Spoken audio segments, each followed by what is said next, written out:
Hello, everybody. I'm Ross Grooters.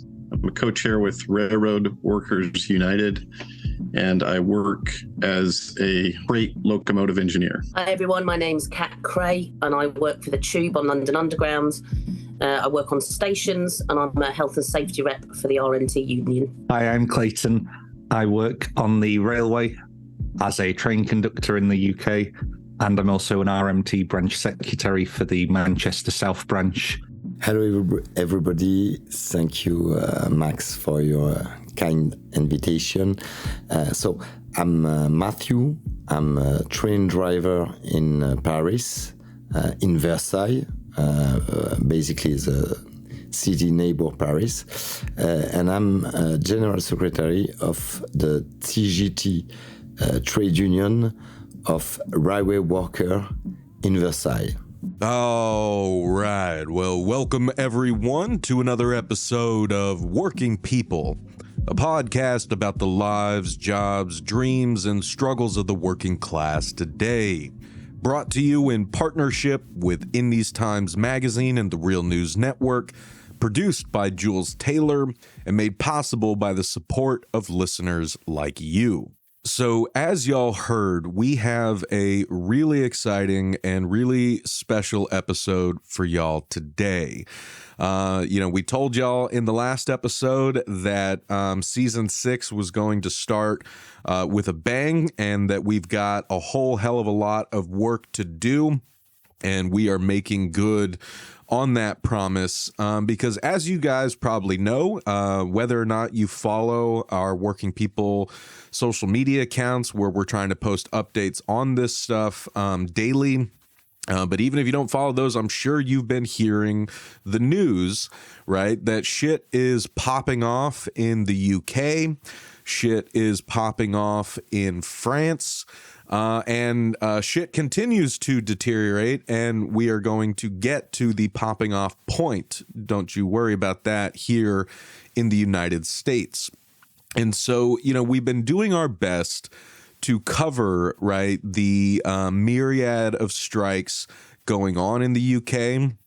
As you guys may remember, we were honored to have Kat and Clayton on the show back in the summer, where we were also joined by the great Gaz Jackson and Mel Mullings, also of the RMT, where we had a big panel talking about the rolling strikes that the RMT rail workers have been waging over in the UK. Those continue as we speak, but they are not alone. As we have seen over the course of the past 6-7 months, right, more and more workers across the United Kingdom are hitting the picket line and saying enough is enough, from the postal workers to civil servants to teachers and university workers to nurses at the NHS. It's a really, really vital time right now as workers in the UK, like workers across Europe, in the United States, and around the world, are facing a cost of living crisis. Gas and energy prices are through the roof. Rent is through the roof. Wages are not through the roof, right? And so, as always, workers are really bearing the burden of the rigged economic system that we have today. And workers are really, as I said, hitting the streets to fight back, taking industrial action, collective action, and we all need to support them however we can. But they are really up against it, right? They are up against years and decades of austerity politics as we speak. Prime Minister Rishi Sunak and the Tory government are trying to force through a draconian anti-strike law that would essentially force any union taking industrial action or going on strike, as we say here in the U.S., would have to essentially cross their own picket lines and maintain a level of, quote, minimum service during a strike. So, RMT goes on strike, like if the nurses go on strike, teachers, anyone, right? They have to maintain a, government determined level of minimum service to essentially minimize the damage that a strike causes when causing that kind of damage is exactly the fucking point of a strike, right? At the same time, you know that we have been covering relentlessly the crisis on the rail system here in the United States. Ross and I have had a number of occasions to collaborate together for other podcasts and YouTube shows and live streams that we put on at The Real News and elsewhere. But this is actually the first time that we've been honored to have them on Working People. So I'm very excited about that. But yeah, like all the stuff that we covered last year on the U.S. freight rail system is not getting any fucking better. In fact, it's all getting worse. As we speak right now, there's a giant flame ball in Ohio because Norfolk Southern had another goddamn derailment. I've already lost count of all the derailments that Norfolk Southern alone has had since Scab Joe Biden forced rail workers to accept a contract back in late November to quote unquote avert a national rail shutdown. And then lo and behold, after Biden and Congress essentially gave the rail carriers who have destroyed the railroads by destroying railroad workers, gave them everything that they wanted. And since then, the rail companies have just been jacking up their stock buybacks, laughing all the way to the bank.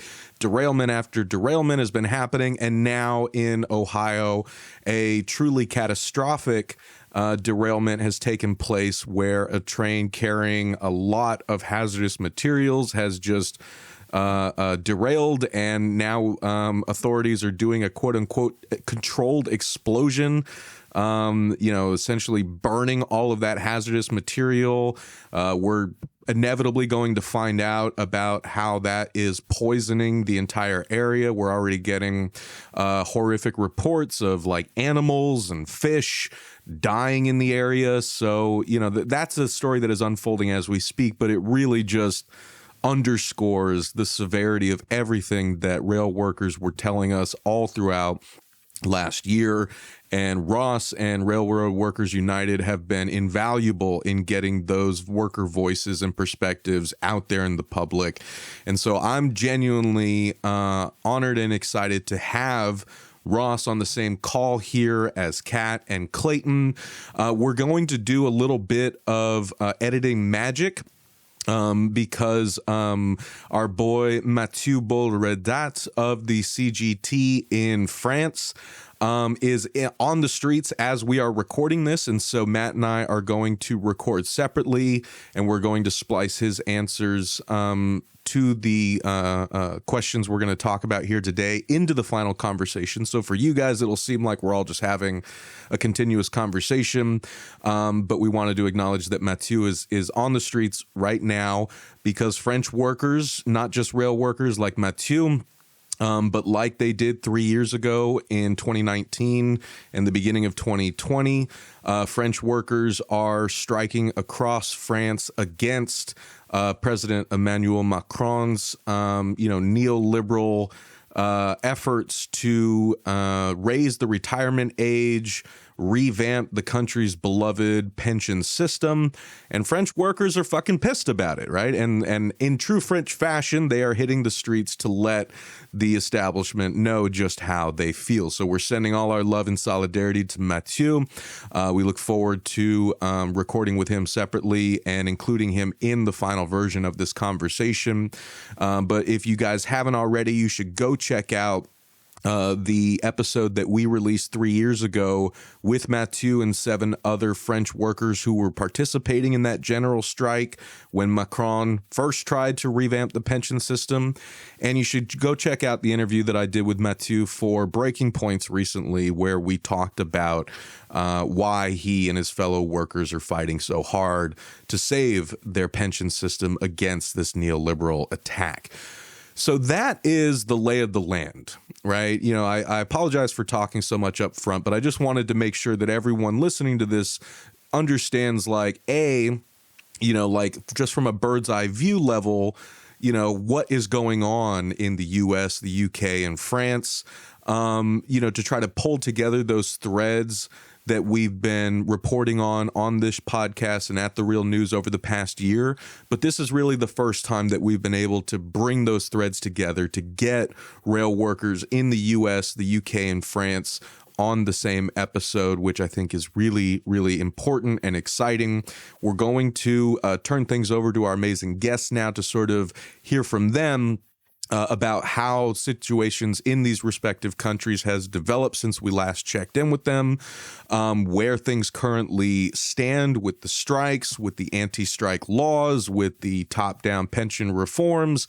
But also we want to talk about where things are headed, what we all across, the UK, France, the US, and around the world can do to support our fellow workers in their struggles, and also, what workers in those countries can do and are doing to support one another, right? Because that is ultimately what we need to really drive home here, right? The capitalist class does not play by national rules or limit itself to national boundaries, and so we cannot either. Solidarity must be international, and we are, again, very honored to have our 4 guests here to talk to us and to put that principle into practice. So that's enough from me. Why don't we, go to our amazing panel now? Ross, I want to kind of start with you, right? Because like I said, we were interviewing rail workers, for the better part of the past year, about the crisis on the railroads, the long path that got us here, what was going to happen if a national rail strike or rail lockout occurred in September or December, all kind of crescendoing in a big, sloppy, wet fart of, a betrayal when President Joe Biden, the quote unquote most pro-union president we've ever seen, urged Congress to force rail workers to accept a contract that the majority of rail workers voted against, and essentially make a national rail strike illegal. So I wanted to ask you, for our listeners, what's been going on for rail workers since then? Can you give us, I guess, sort of an update over the past couple months on, has any of this gotten better? What you and your fellow workers are taking from the whole, saga of the past 3 years, what you think folks out there listening need to be paying attention to. Sure. Thanks, Max. You talked about starting off this season with a bang, and you already talked about what's happened in Ohio. And that's something we've definitely been trying to say is a real possibility. I mean, we saw the same thing in Lac-Mégantic, Canada, almost a decade ago now. And it's not a matter of if these things are going to happen. It is a when and where. And we've been trying to share that for a long time now, going back to resolutions against these long and heavy trains that the carriers have been trying to run. There are safety measures that can be implemented. Anytime there's a big accident like in East Palestine, there's no one cause. There's a series of failures. And unfortunately, the response is usually to blame workers. The last point of contact is just, hey, it's something that the operator did, or it's maintenance of an individual car. No, it's not. It's systemic. And these things have been building to this point for decades. One of the things that really shocked me last year in the middle of the contract fight was we had a major derailment in my area. And I went to look for news about that derailment, and it hadn't been posted yet. There wasn't media stories out.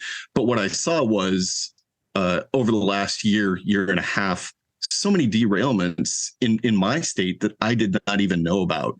And it used to be that when there was a derailment, there'd be a big safety briefing. There would always be, talk about what had happened, and it would be a distinct enough event that we as workers would be finding out what happened, what went wrong, and why. It's become so commonplace to experience these kinds of events that we don't even know all of the derailments that are happening. It's that bad. So when we talk about labor, of course, we did get forced back to work, but the organizing hasn't stopped. We definitely want to push for a nationalization on our system. Hopefully that's a little bit better than what we experience with some of our colleagues across the pond. But that's definitely been a conversation we've been having with rail workers and our allies. That's something we're going to continue to push. And the best way we can fight is to go on the offensive. And so this is a way for us to take the fight directly to these greedy corporations that are making billions of dollars and sacrificing communities like East Palestine for Wall Street profits. And, just to kind of like flesh that out a tiny bit more, right? For folks who maybe don't remember all the conversations that we had on this show alone last year, right? Because like the thing I always think of is when I interviewed a longtime train dispatcher, Jay, who talked about predicted in very painful detail. And I know he's not the only one. I know you guys, like you said, you guys have been warning about this shit for a long time, but it just really struck me that when I interviewed Jay back in the summer, he was like, let me paint a hypothetical scenario to you, of how and why a train derailment where a train carrying hazardous materials like derails near a population center and how much of a clusterfuck that's going to be. And then here we are with the horrific situation in East Palestine that just looks so much like what Jay described. Could you say just a little bit more, Ross, about how this is the product of those long brewing systemic issues that you and other rail workers were railing about last year to anyone who would actually listen? Yeah, thanks, Max. I tend to look at root causes.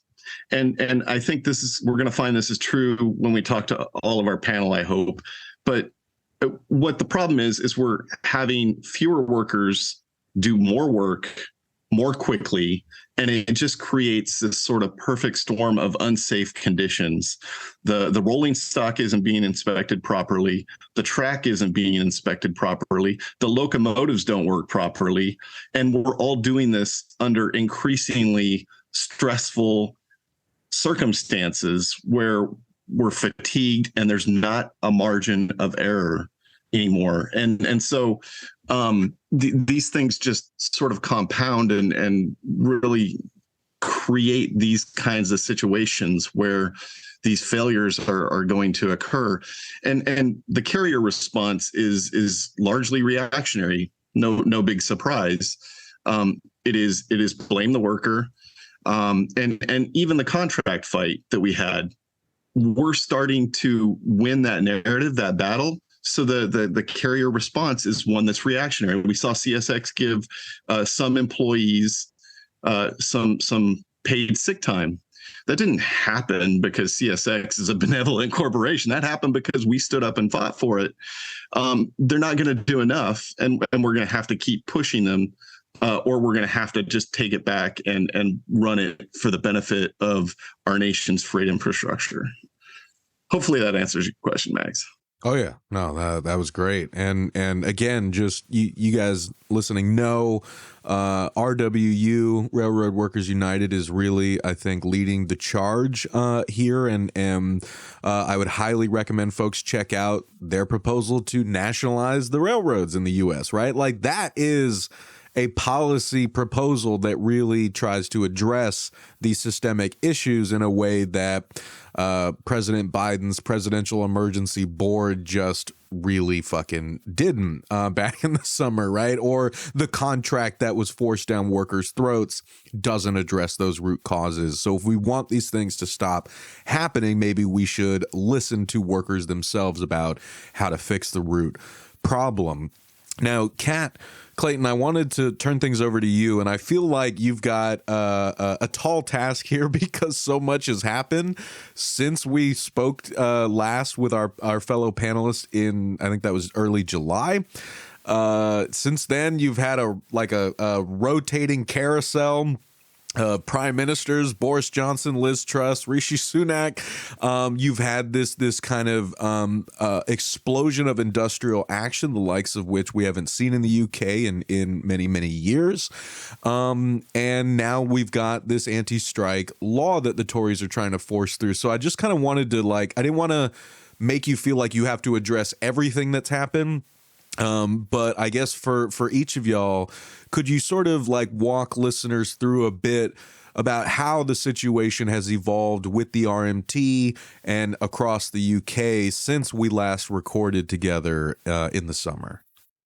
Yeah, so the last time we spoke last summer, we were one of very few unions taking national or local strike action in the United Kingdom. Roll on to today, and it's popping off all over the place. We've seen unions who haven't taken strike action in their lifetime. So the RCN, the Royal College of Nurses, who have never done a strike quite like the one that they undertook recently in their 100+ years history, down to unions more akin in taking action to the RMT. As you said in your introduction, civil servants, ambulance workers, nurses, posties from the Communication Workers Union, you name it. So that has risen and risen and risen. We've had 3 different prime ministers. A queen died and we got a king. No chance for the Republic just yet. Such a shame. Although we do have a current prime minister who is richer than our new king. All gets very confusing, all these billionaires. But what hasn't changed is the cost of living crisis. What hasn't changed is our gas and electricity bills. What hasn't changed is how much we're paying in rent, how much we're paying in mortgages. None of those things have changed, and people are fighting back. And we are seeing a more coordinated approach, not quite what you could define as a general strike, but as close as we're going to get, in people saying enough is enough. I should earn enough money to pay my bills. I should earn enough money to pay my bills and put a bit away to save. I should earn enough money to pay my bills and be able to go on holiday.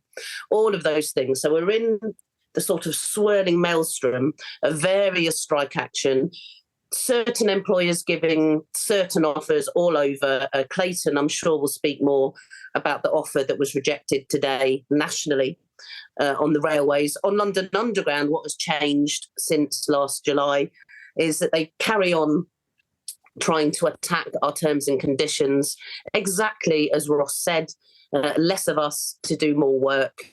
And that fundamental issue comes from a central withdrawing of funding. And around that, because I work in public transport, it's not freight, I move people around from A to B, is the fundamental question of what service does public transport provide to society, which is about more than profit and is more complex than proving it makes X amount of money, getting kids to school so they can get an education, getting people to their medical appointments, getting people from A to B so they can meet friends for their own mental health, so they can access open space in a big sprawling city such as London.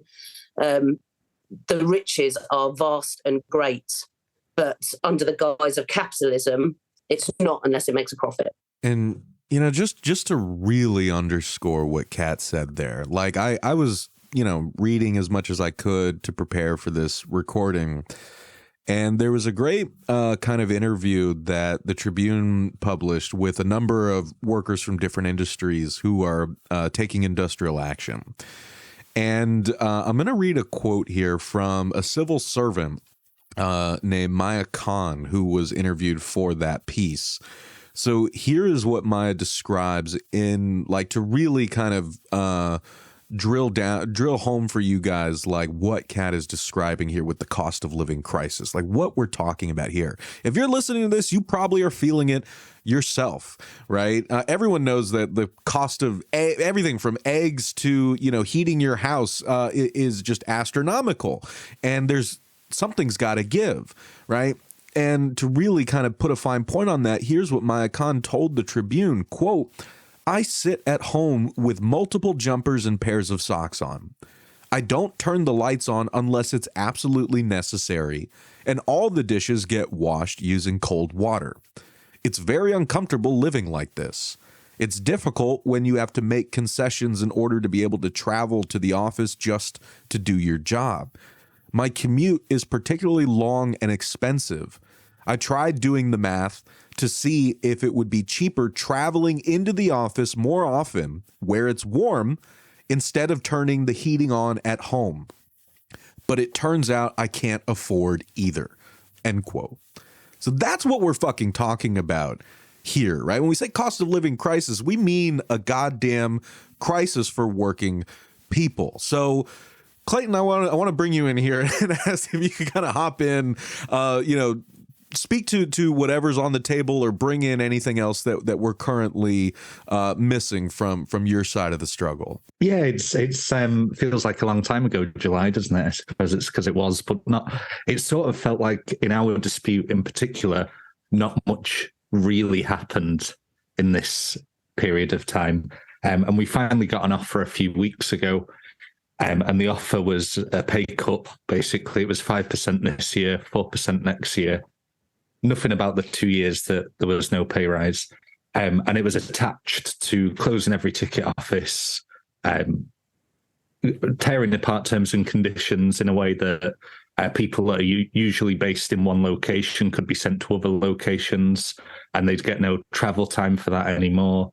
The tearing up your sick pay conditions and stuff like that. I think they were talking about maybe having to be sick for 3 days before you get sick pay. All sorts of attacks on everything that we've got for a pay cut. It wasn't even an offer. It was like, we're gonna tear up everything you've got and we'll give you a pay cut in return, and you should be grateful for it. And thankfully, we've rejected the offer now. The union held a consultation period for branches. Branches sent responses, and the executive has chosen to reject the deal without a referendum of every member. And what was a very long, feels like 3 weeks maybe it's been since we got the offer, and it feels like that was too long to reject something that's so awful and probably didn't really need consultation to know that that's the right thing to do, is reject that, because we should be fighting for a no strings pay rise. Our annual pay negotiations are always based on not selling anything, no strings that are attached. But for some reason, this time around, we're in this position where the government is pulling the strings and has demanded you've got to have all these cuts for a few percent. So things are going in the right direction. At least we've had an offer now. That's something. And the action escalated over December and January. In the run up to that, we were taking a couple of days every month, maybe only 1 day, 1 month, and then we didn't have any action when the Queen died. Yeah, so it's all felt very slow and stagnant for a while until we got that offer. And it's been nice as well now seeing other strikes, because we had 4 days over 4 days over 4 weeks, so we'd doubled our action in the space of a month. And by the end of those picket lines, we were all a bit tired and weary and worse for wear. And then a week or so later, I went to one of the Royal College of Nurses picket lines, and it was nice to see a picket line that was full of enthusiasm again, and cheering and getting beeps and having a great time. Whereas we were all a bit tired because it's been cold and wet and miserable, and we were thinking, remember when we were on strike in summer and it was nice weather and it felt like a good party. So it's been good to see that, and I think one of the most touching things as well is when you speak to people from other unions quite a lot of people will say to you when they find out you're in the RMT, this is thanks to you. And it's not thanks to us. You've organised your members, you've got people to vote for action, you've done all that work. It's nothing to do with us. But they like to tell you that, it's thanks to the RMT and you've kicked this off and started something, and it's very flattering and kind. And it gives you a bit of hope, especially when you need a bit of hope to carry on when it felt like the dispute was stagnating and there does need to be an escalation of action. And now that this offer has been rejected, hopefully action will be escalated, because that's going to be the only way to get an acceptable offer that isn't selling your soul. It's amazing for me to hear what you're talking about, Clayton, because it was much the same way here in the United States when we were going through negotiations. Not only do these companies not want to give us an adequate pay raise that is going to ensure that we keep up with the cost of living, but they want to take back all of these gains that have been made in the past, and they want to make the job even more unbearable than it already is. And it's the same thing. It's they're trying to have both things at once. And to me, it's like, well, okay, if you want those things, if you want to subject your workers to that, shut up and pay me. Like, at least give me money if you're going to ensure that my work is going to be miserable. Otherwise, I want to have some quality and some downtime and some ability to like be able to decompress on the job so that I know that I'm doing it safely. It's just amazing to see the parallels there. And I'm sure it's a little bit different in the public arena, Kat, but it probably is also very similar. Yeah, and I suspect what we all have in common across our industries, be it freight people, be it national rail, be it the tube in London or the metro system in New York, the boss's language is so deliberately gentle and absolutely insincere, and talking about wanting to modernize and catch up with the times. And actually what they mean is, we want to cut you to the bone. We want you to do more with less. We're going to cut the maintenance down. We're going to give you more extreme shifts, and you should be thanking us for it. And I get really wound up reading the sort of political games they play with language, just like with how they talk about trade unionism being and us being dinosaurs, or union general secretaries being barons and bosses, and our bosses being leaders. You know, this use of trickery in the linguistics that our bosses use is not unnoticed, and important that we talk about it.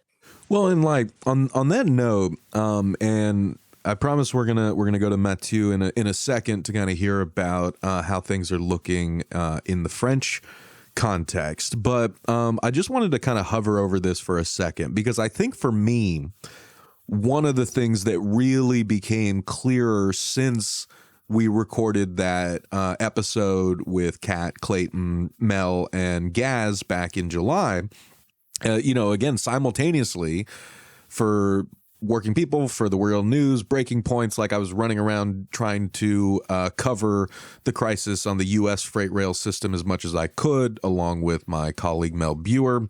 And I think like that side of things, right? What you guys were just saying, like the language of the bosses, the ways that the companies were justifying what they're doing to you all and your fellow workers, that seemed like, yeah, just like eerily similar, like direct echoes of each other. And obviously here in the US, I think it was very, accentuated by the fact that, I mean, we're talking about one of, if not the most like profitable industries in the country, right? Wall Street has figured out that it can extract a shit ton of money from the railroads. Warren Buffett is laughing all the way to the bank right now. And so I think I got really kind of obsessed with that side of things until Joe Biden and Congress came and fucked everything up. And then we got to like talk about how they're, screwing everyone as well. But it became clear to me as I was watching, the updates from you, Kat, you, Clayton, Mel, Gaz, other folks at the RMT, that the government in the UK is playing a more outsized role in fucking up these negotiations than maybe I initially understood.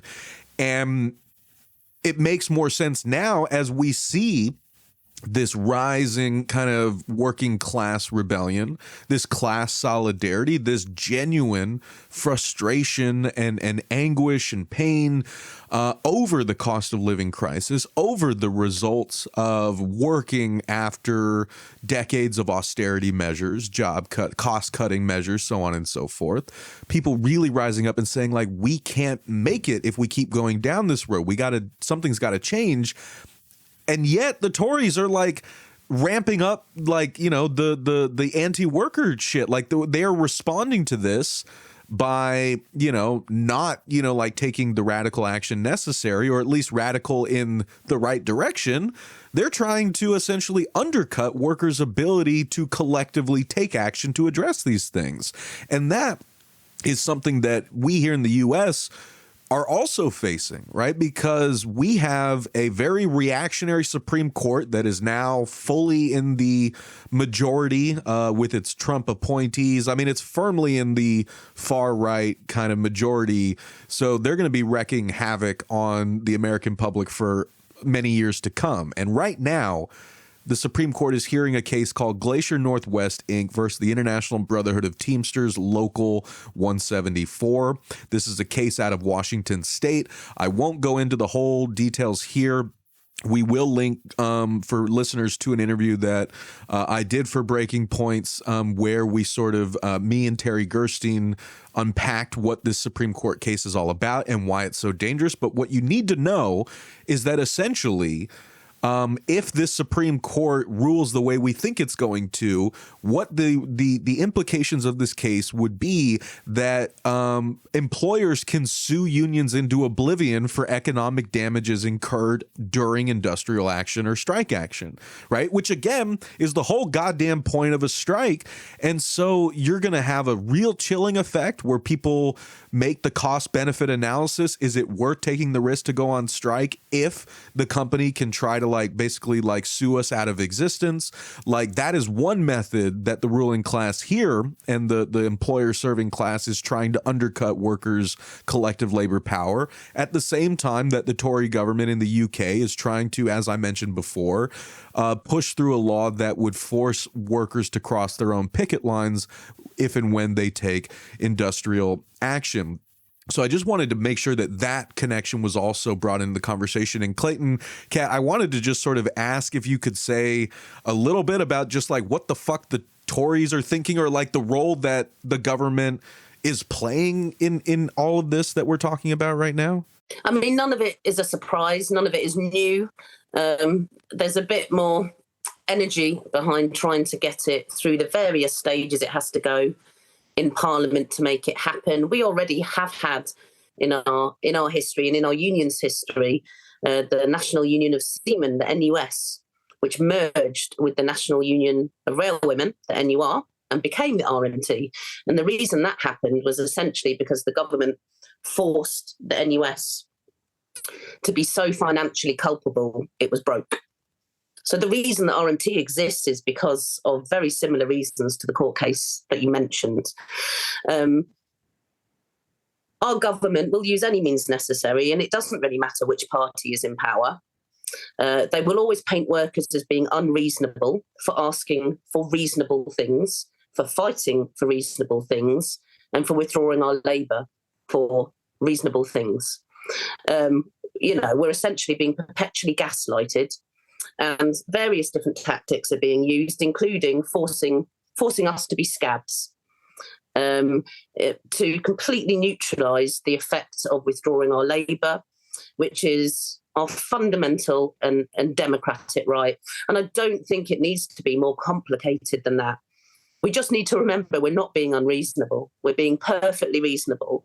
And a sign of a healthy democracy is our right to strike and withdraw our labour, and therefore for people to experience the impact of that, and therefore to realise our worth. It's not complicated. I don't think there's very much for me to add. Thanks for doing that so well. One thing that came to mind, though, is I remember a few years ago I was at an RMT Young Members Conference, and we had some international guests, and we had a worker there from Texas. And I'd been on strike at the time for a long time because they were trying to remove train guards from the train. And he informed me about the right to work laws and how he couldn't strike in Texas. And I was like, man, I thought you were from land of the free.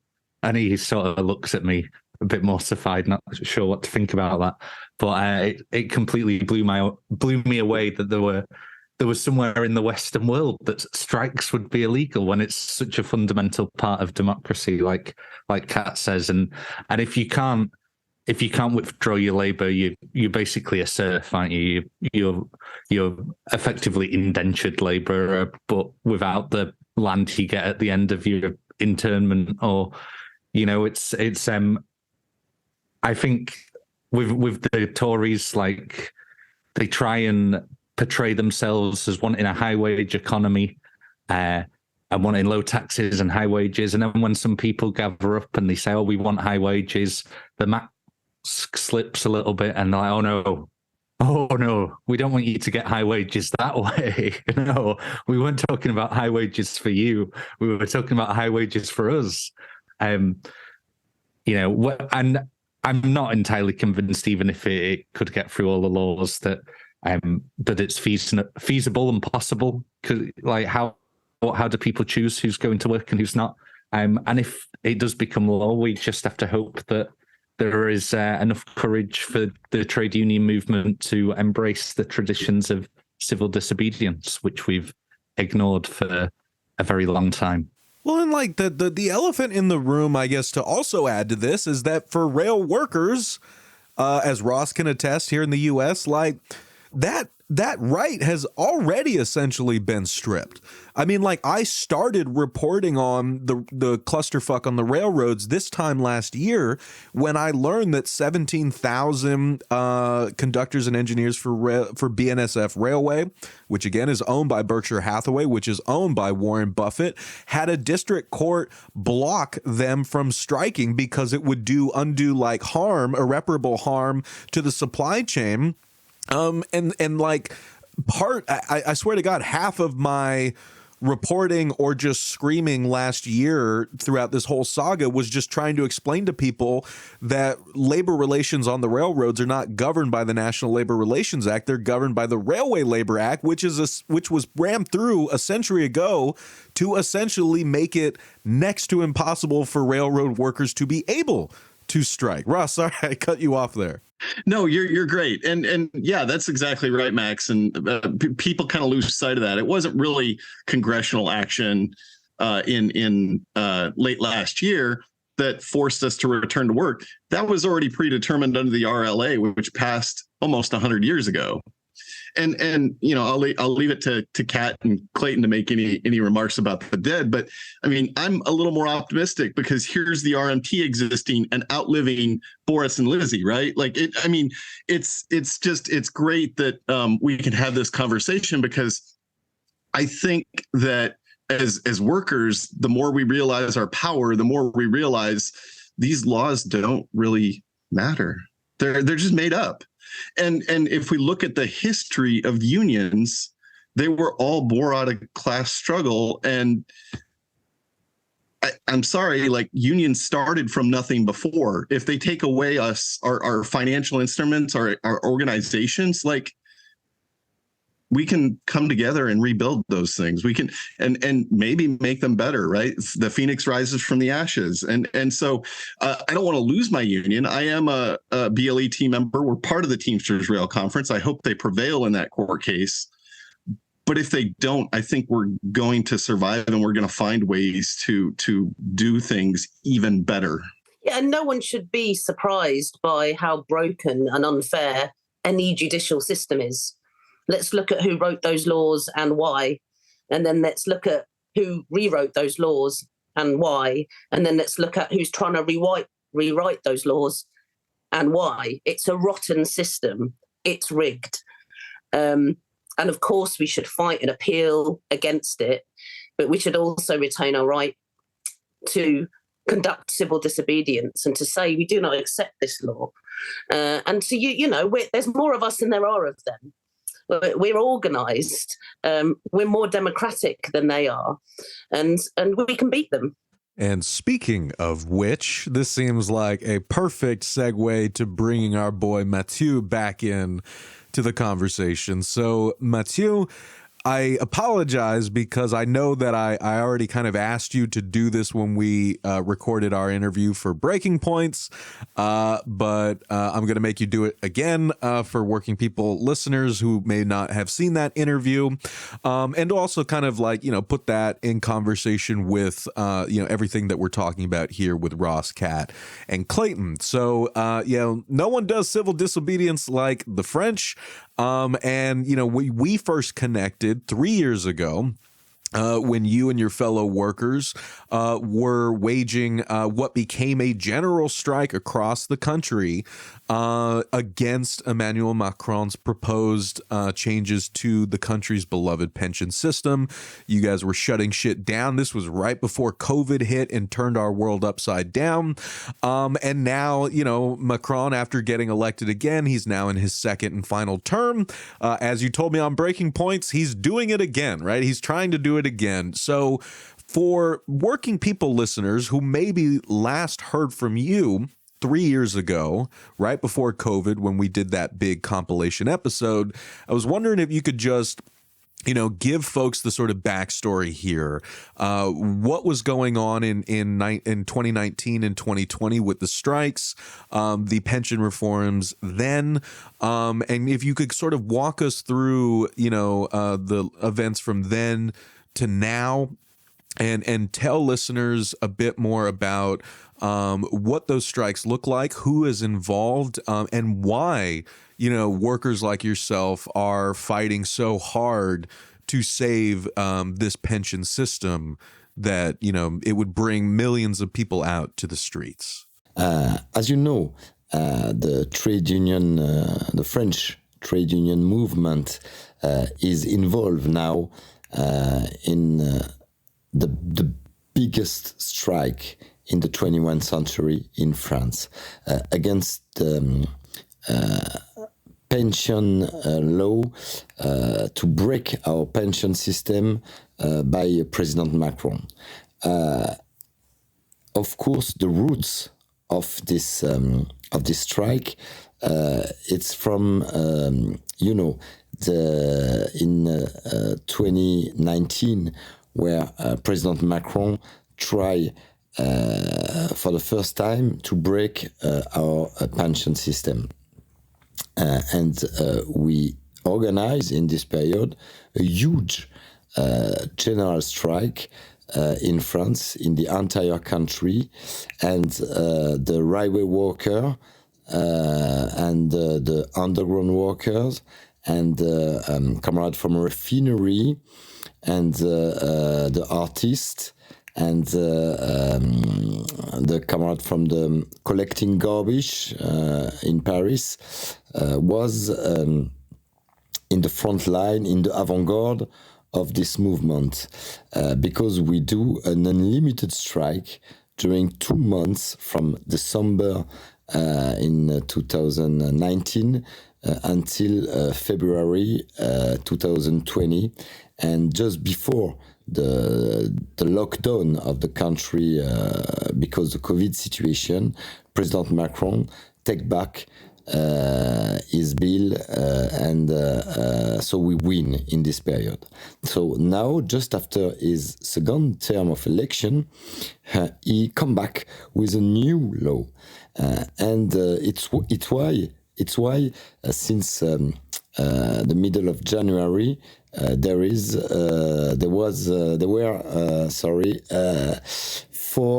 5 days of general strike in France to fight that. So why the President Macron wants to break our pension system? Because this pension system is one of the keys of our social security system in France. As you know, maybe our social security system in France, it's come from the fight of during the resistance against Nazi fascist occupation during World War II, and the working class, and especially the CGT union, was in the avant-garde of this fight inside the countries.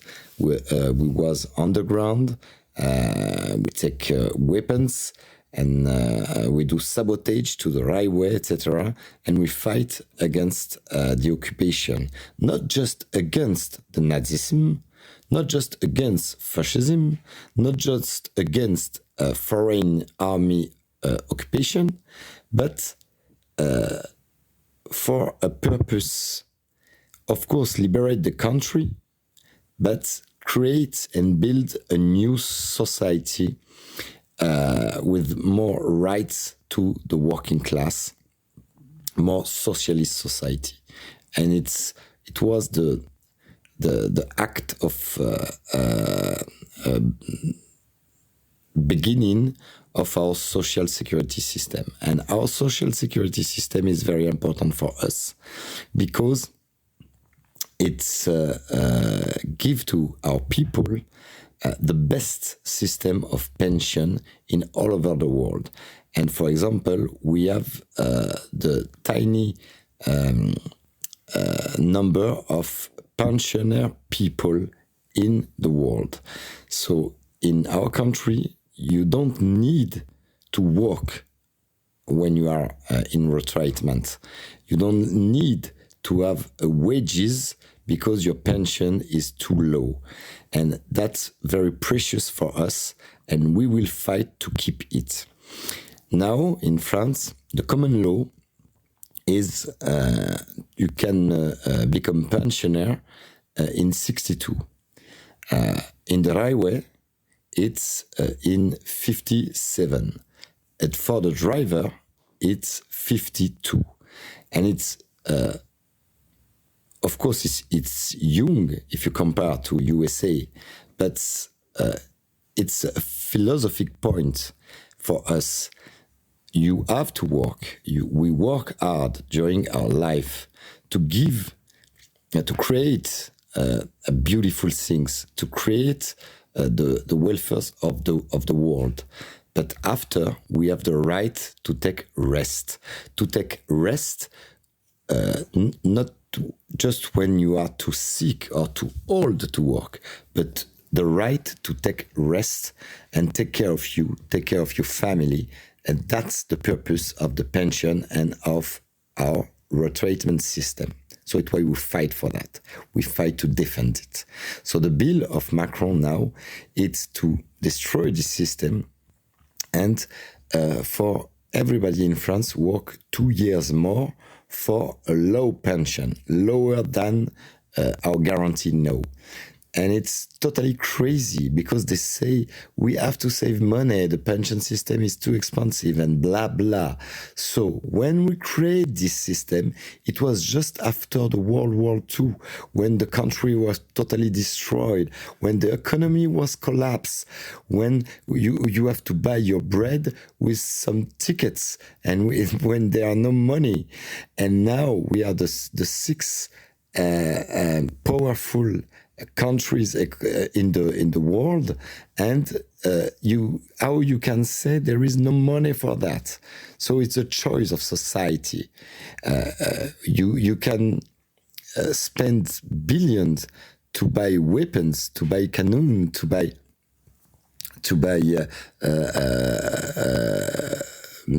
ammunition, etc., etc.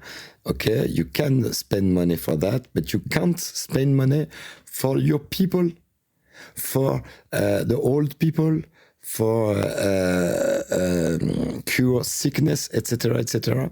So that's the American way, but definitely not our way. It's why we fight for that, for our rights, but for our way of life. It's an inheritance, it's a legacy for our father and grandfather who fought for that.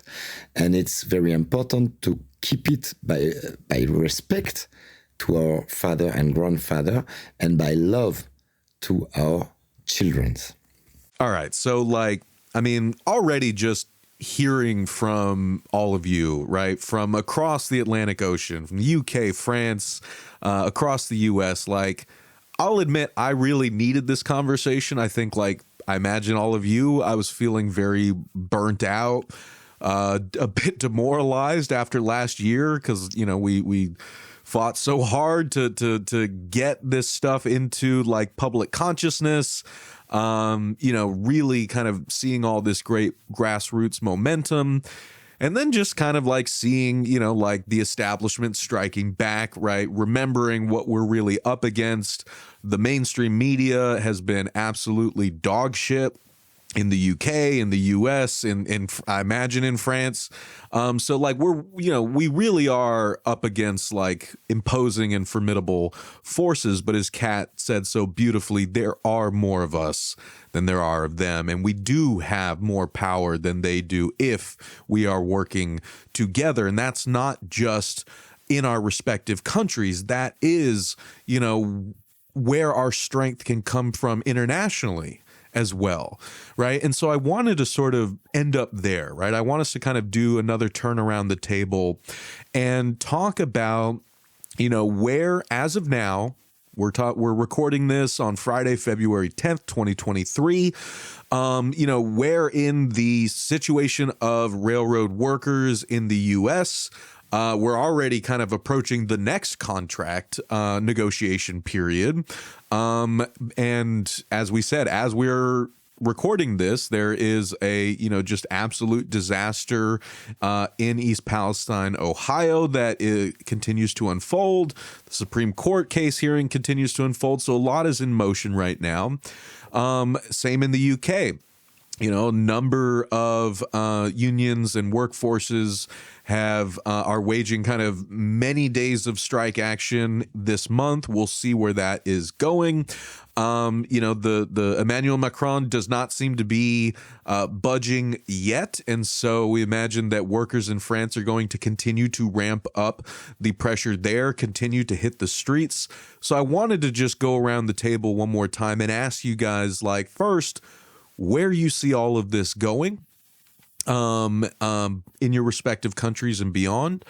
What groups of workers in your respective countries, like different unions or, just solidarity groups, like what efforts are you seeing where workers are really trying to support one another, right? And really trying to turn these different struggles into a movement.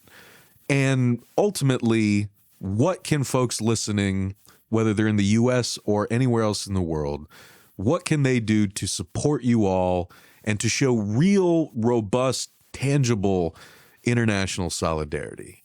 I'm glad you brought up the word movement. And sometimes I think this gets a little diluted, but it's very important that we organize movements and work outside of our respective organizations. Capital doesn't know boundaries, neither. So we as labor need to find ways to get past the respective geographies that we're in and work together. And railroad workers in this country have been trying to do that across the boundaries of our crafts and our industry, and really look at what's outside of that.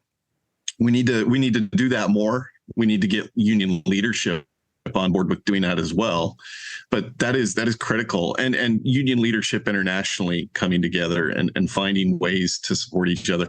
We're all in the same supply chains. Like the things that we're building and making, they go through countries all over the world. And so when we think about that supply chain, we're either upstream or downstream of other people that are working.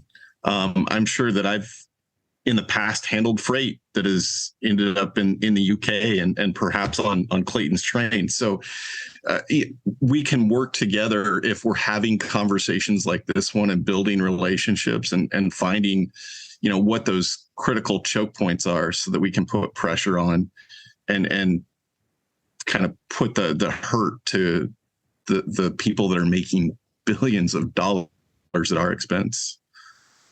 Also, I just want to say that I saw in France, they had a barbecue, a smoker that was being rolled down rails. I want to participate in that. I want to learn where somebody's got to hook me up with this because that looked fun. We should be having fun. We should. I mean, it is very serious and it is work, but let's make that work fun. So folks can go to railroadworkersunited.org and check us out. We do allow people to join as Solidarity members, but more importantly, we just want to work with folks that are engaged in this struggle and are interested in seeing more control for workers in their workplaces. And so we want to keep that going, but certainly we can use financial support to do that. Otherwise, just sign up for our emails and learn more about what's happening here. We put out various news bulletins to kind of get people in the know about what's happening for real, not from what other corporate media is going to tell you is happening. Sorry, I was going to absolutely destroy an Emma Goldman quote, but I'm sure it's something along the lines of, if there's no dancing at the revolution, I'm not coming. Joy, art, singing, protest, poetry, all of these things we have a right to and we must revel in. The picket lines shouldn't just be serious. And in fact, sometimes they should not be serious at all. This week we heard Shell and BP make disgusting amounts of profit, billions and billions of pounds. And I'm sure ExxonMobil and Chevron are the same. Whilst we are being denied a cost of living pay rise and we are being denied and having to fight for a safe workplace, for a fair workplace, for fair terms and conditions, knowing each other's stories and humanity, that's the most valuable thing we can do. And that's how we can organise. And also, there is nothing quite like shift worker burnout, especially if you're active in your union or you're a union rep. Talking about that matters. And before we were recording this session, we were talking about our exhaustion after night shifts, of which exists in many industries, not just the railway. We have that in common. It doesn't matter which side of the ocean we are, we can relate. And as trade unionists, we can relate to the work that we do when we come home from our shift, as well, emotionally and literally. And also the real hard work of organising or trying to get a ballot across the line and making sure all of your members in your area have been talked to and communicated and have had a say. It's hard work and there should be joy, but having those things in common, irregardless of where we're from, are things that bind us together. The point is now that in all over the world, after this COVID situation, after this crisis from the COVID situation, because it was an health care crisis, but it's become now a financial crisis, an economic crisis, and that you can mix these consequences with the economic crisis after the war in Ukraine now. So it's a choice now. The bosses and the government, the right-wing governments, want to give to the people and the workers, to give to us the bill of these two crises, economic crises. But it's totally unfair. We are definitely not responsible of the crisis, and we create profits. We create the money. So they have to pay the crisis. We have not to pay it. And it's not just in France, of course, in USA, but in all over Europe, we can see that. We can see that in England. We can see that in Germany, in Italy, in Greece, etc., etc. And everywhere in Europe, there is waves of struggle, waves of strike and demonstration in everywhere in Europe. For example, there is this enormous, huge movement of strike in England, in UK, and nobody expect that because since 10 years there was no general strike in UK. But the working class, they find a way to strike, and they find a way to struggling against this terrible policy, against poverty, against inequality. And now UK it's become definitely the lighthouse of the struggle in all Europe. But at the same time, there is struggle and strike in Greece. There is struggle and strike in Belgium. There is struggle and strike in Germany. There is struggle and strike in Italy, in Portugal, in Spain. So there is waves of strike, and we have to support each other in this way, because we have definitely the same problems, we have the same claims, the same demands, and we have the same enemies, the bosses and the government. And they are internationalists. They are definitely internationalists because they support each other, the bosses. They have no border. They have no nation. They have no family. They work to make us pay to the economic crisis, for the economic crisis, and make profits and more profits to steal the profits we create by our work. So we have to fight. We have to fight in our countries against bosses, against government, but we have to support each other. We have to be shoulder and shoulders to fight in the same time for the same claims against the same enemies.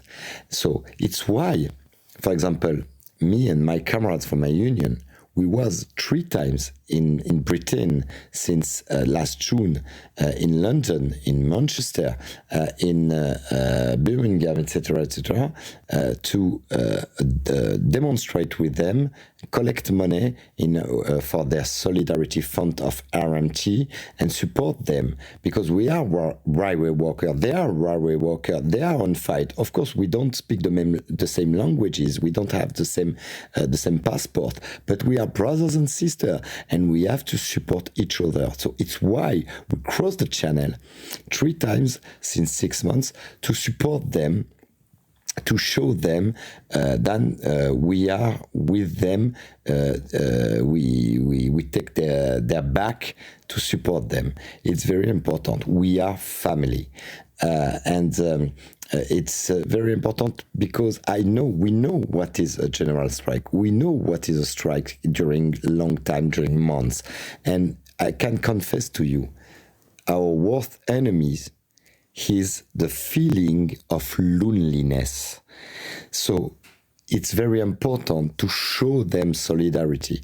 Show solidarity by statement and show concretely solidarity. Collect money, come in the picket lines, come demonstrate with them, and show our solidarity in action, not just in speeches, but in action. And this interview in USA, it's very important because it's showing solidarity to statement of the unions from USA, from Venezuela, from Algeria, from Pakistan, from north of Europe, etc., from South America.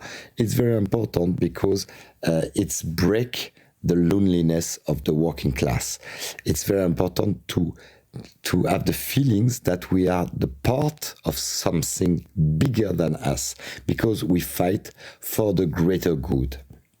And for example, I'm totally sure if we win in France, because we do, like I said, 5 days of general strike since January, but in the 7th of March, we'll start an unlimited strike in the avant-garde sectors against the pension bill of Macron, of railway, underground, refinery of petroleum, chemical industry, electric and gas power companies, etc., etc.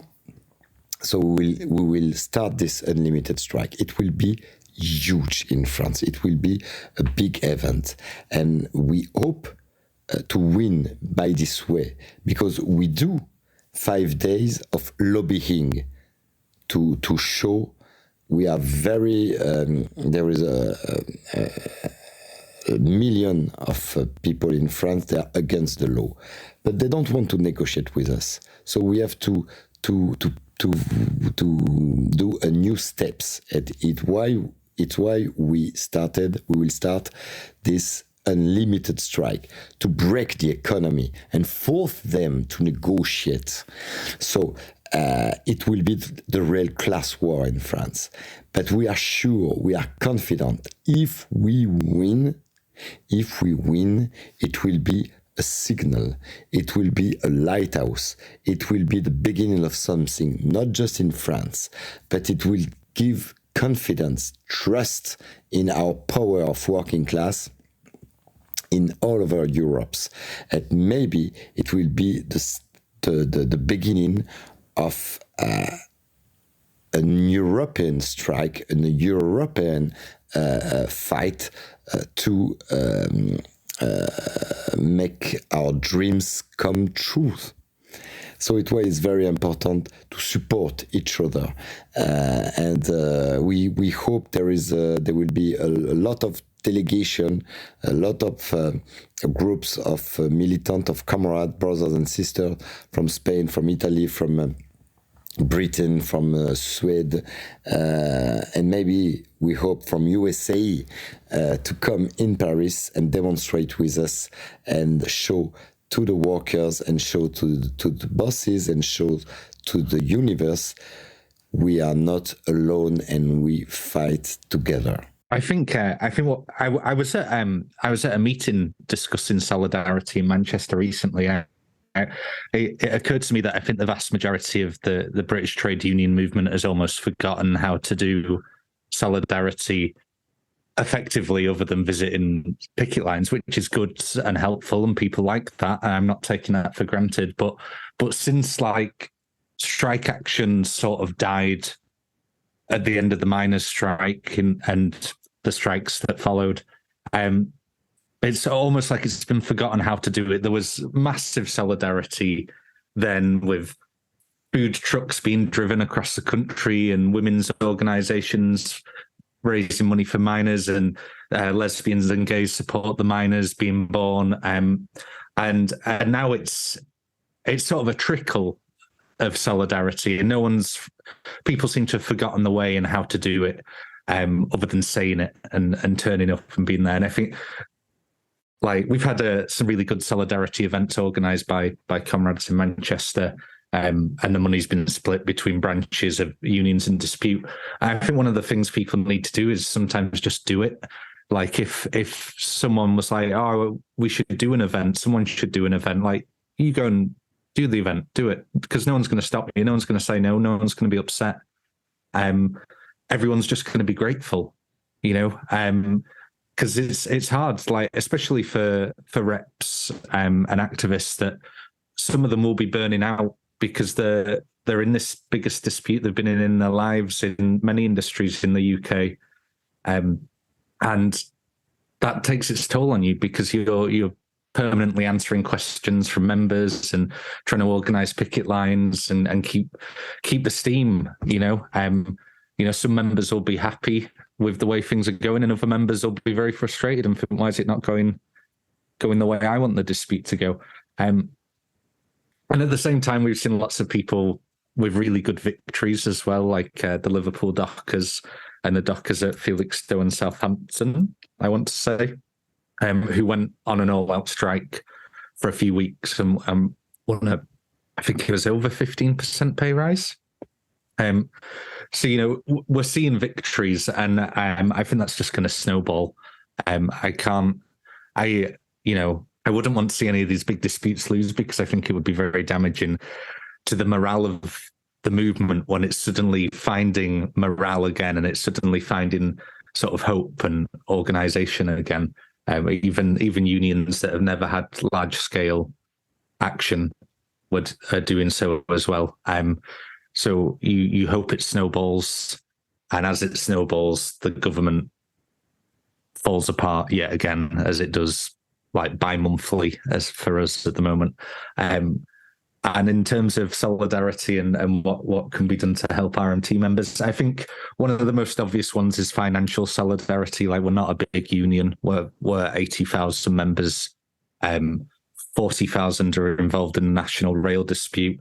I think 10,000 are involved in the London Underground dispute. We don't have the financial clout to financially support members alone, so we rely a lot on donations. I know there's one on the website, the RMT website. You can donate to the National Dispute Fund there, and it gets allocated to branches to help their members. Or you could contact your local branch and give directly to your branch, which is something I'd recommend if you've got a good, proactive local branch, but you might not know that. So I don't know, I can't help you. But we do have a branch Twitter, and it's RMT Man South, and some shrewd entrepreneur with Get Up and Go pulled himself up by his bootstraps and set up a T-mill shop, which is ethical t-shirts, or so they tell me. And they've got snappy slogans with art donated by some artists like Sam Wallman from Australia, who is quite well known, and some other ones in the UK. And all the money from those t-shirts, all the profit from them, goes to the branch hardship fund, and they do ship internationally. But yeah, that's everything I've got to say. Onwards to victory in the dark times. Will there also be singing? Yes, there will also be singing about the dark times.